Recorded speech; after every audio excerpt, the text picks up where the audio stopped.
អស់លោកស្រីអ្នកនាងកញ្ញាបងប្អូននិស្សិតនិងសិស្សានុសិស្សជាទីមេត្រីនៅថ្ងៃនេះខ្ញុំបាទនឹងលើកយកសៀវភៅមួយដែលបកប្រើដោយភិក្ខុបាងខាត់បណ្ឌិតតោវិរិយៈបណ្ឌិតតោដែលលោកបានបកប្រែពីភាសាសំស្ក្រឹតរបស់ប្រទេសឥណ្ឌាបាទស្រីហេតោប្រទេសនេះជំហានដំបូងគឺគេបានប្រាប់ពីអារម្មណ៍បទនេះគឺមានចំនួន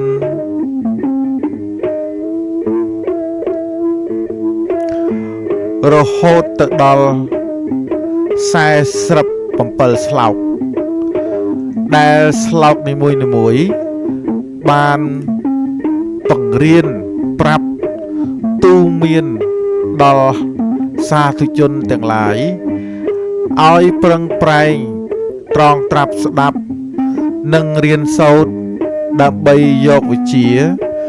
ទៅប្រកបការងារដើម្បីរីកចម្រើនជីវិតនៅថ្ងៃអនាគតដូច្នេះខ្ញុំនឹងសូមអានជូននិងបរិយាយជូនបងប្អូនអស់លោកស្រីនិងបងប្អូនសិស្សានុសិស្សជាទីសន្តាប់ដូចតទៅស្រីហេតោប្រទេសអារម្មណ៍បទ1សូមសេចក្តីប្រាថ្នារបស់សាធុជនទាំងឡាយបានសម្រេចផលដោយកិរិយាប្រសិទ្ធិនៃព្រះឥសូរ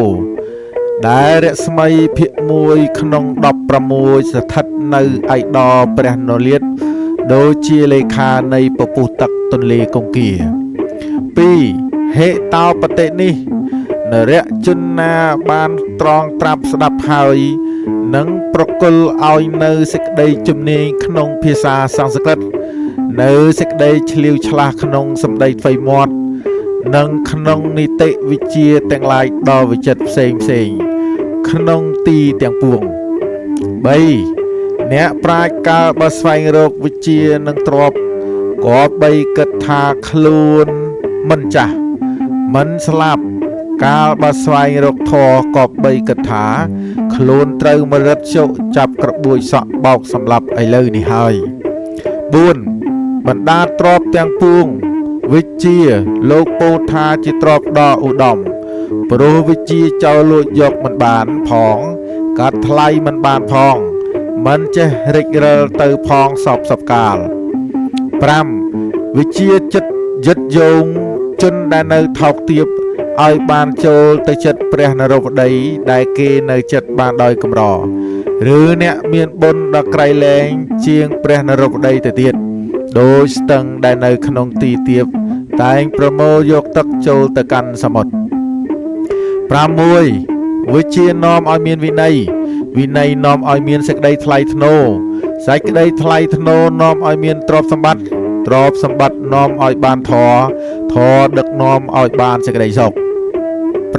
7សាស្ត្រវិជ្ជានិងសាស្ត្រវិជ្ជាទាំងពីរនេះគួរប្រតិបត្តិសិក្សារៀនសូត្រឲ្យចេះដឹងទាំងអស់វិជ្ជាទី1ខាងដើមសាស្ត្រវិជ្ជាកើតចម្រើនឡើងដើម្បីសើចលេងជាធ្លុកកំ pl ែងវិជ្ជាទី2ខាងចុងសាស្ត្រវិជ្ជាបុគ្គលគួរការគោរពក្នុងកាលទាំងពួង8រូបគំនូរដែលគេគូរទុកឯដល់ភាជាអ្នកថ្មីមិនឃ្លាតកាយទៅជាប្រការដតីយ៉ាងណានីតិវិជ្ជាដែលគេបង្វឹកបង្ហាត់ដល់កូនក្មេងទាំងឡាយដោយថាជាគ្រឿងប្រៀបធៀបក៏ជាប់នៅយ៉ាងនោះលោកពោលទុកក្នុងទីនេះគឺ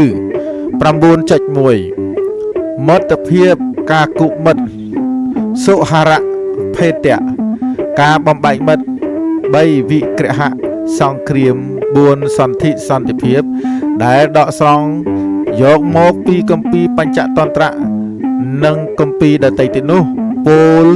ខ្ញុំពោលទុកក្នុងទីនេះដោយសេចក្តីតទៅក្នុងអតីតកាលមាននគរមួយឈ្មោះបាត់លីបុត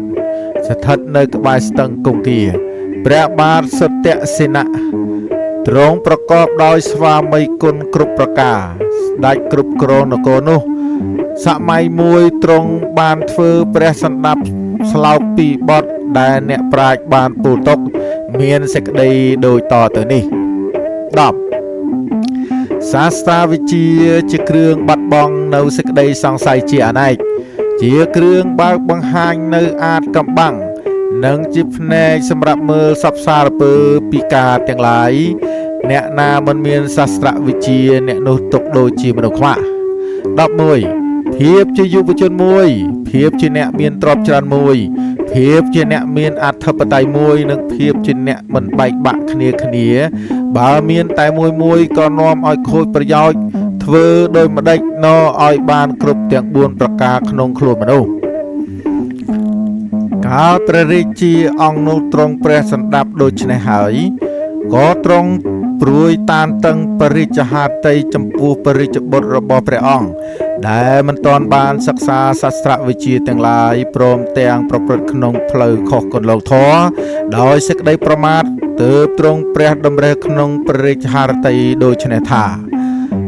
12មានប្រយោជន៍អ្វីចំពោះកូនដែលកើតហើយល្ងងផងមិនប្រកបដោយធម៌ផងដោយភ្នែកឈឺមានប្រយោជន៍អ្វីបានគ្រាន់តែឈឺចាក់ដោតនាំឲ្យរំខានប៉ុណ្ណោះ13បណ្ដាកូន3ពួកគឺកូនមិនទាន់កើត1ពួកកូនកើតហើយស្លាប់ទៅវិញ1ពួកនិងកូនល្ងង1ពួកកូន2ពួកខាងដើមជាកូនគបប្រសើរកូនពួកកូនទី3មិនប្រសើរឡើយព្រោះថាកូនទី3ក៏ព្រោះថាកូន2ពួកខាងដើមធ្វើទុកព្រួយតែម្ដងក៏អស់ហើយទៅឯពួកកូនទី3ធ្វើទុកមេដាបិតាឲ្យលំបាកគ្រប់ជំហានជើង14ការអ្នកណាកើតហើយដឹកនាំត្រកូលឲ្យចម្រើនខ្ពង់ខ្ពស់ឡើងអ្នកនោះទៅឈ្មោះថាកើតមែនតែនឬពេញជាកើតត្រឹមត្រូវព្រោះក្នុងសង្សារវដ្តដែលប្រព្រឹត្តទៅនេះអ្នកណាមួយដែលស្លាប់ទៅហើយមិនត្រឡប់កើតវិញទៀតវិញក្នុងពេលប្ររពនឹងរកឈ្មោះនៃពួកអ្នកមានគុណក្នុងបញ្ជីឬផែនថ្មឈ្មោះអ្នកណាឥតគុណមិនញ៉ាំងចិត្តគេឲ្យរំភើបព្រឺព្រួយទេគេមិនចារឹកឈ្មោះអ្នកនោះឡើយបើដូច្នេះតើគួរនឹងហៅម្ដាយដែលបង្កើតកូននោះថាជាស្រីអាឬស្រីអ្វីណោ16អ្នកណាមិនអំកខ្លួនក្នុងការឲ្យទានក្នុងតបធរគឺសុចរិតក្នុងសក្តីអង្អាចក្លាហានក្នុងវុទ្ធិសាស្ត្រនិងការស្វែងរកទ្រព្យអ្នកនោះទុកលោកទុកថាជាឧចារៈនៃមេដា